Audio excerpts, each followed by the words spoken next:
अधिकारी बनने के बाद का मतलब क्या होता है? ठाट बाट, खूब बढ़िया पोशाक।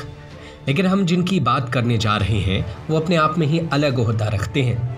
ओहदे से ज्यादा उनकी सादगी की चर्चा है, और चर्चा भी ऐसी कि आप भी हैरान रह जाएंगे। यहाँ तक कि रिटायरमेंट के बाद भी उन्होंने अपनी ऐसी सादगी का दामन नहीं छोड़ा। हम बात कर रहे हैं रिटायर आईएएस कमल टावरी की। कमल टावरी का जन्म 1 अगस्त 1946 को महाराष्ट्र के वर्धा में हुआ था। खादी का कुर्ता, लुंगी और कंधे पर गमछा, ये पहनावा देखकर अच्छे अच्छे लोग गच्चा खा जाएंगे। लेकिन एक कहावत है ना कि आपकी पहचान आपके कपड़ों से नहीं बल्कि आपके काम और व्यवहार से तय होती है।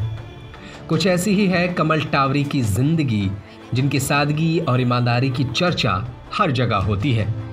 कमल टावरी फौजी भी रहे हैं, आईएएस अफसर के रूप में भी, कलेक्टर भी रहे हैं, कमिश्नर भी रहे हैं, भारत सरकार में सचिव भी रहे हैं, एक लेखक भी हैं, समाज सेवी और मोटिवेटर भी है।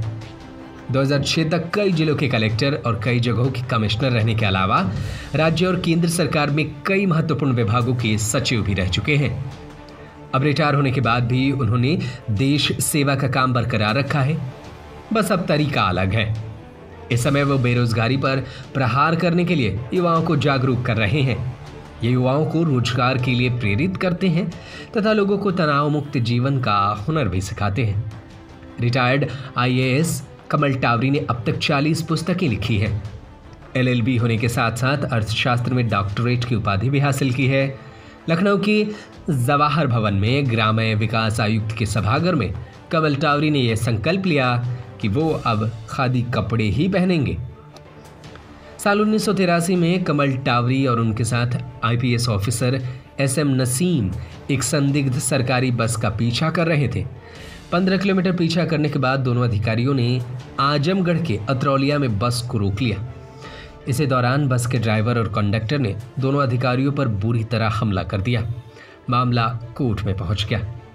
लगभग 29 साल बाद जब टावरी अपनी केस इलाहाबाद कोर्ट लेकर पहुंचे तो वहां से आदेश दिया गया कि केस पर लगातार छानबीन हो।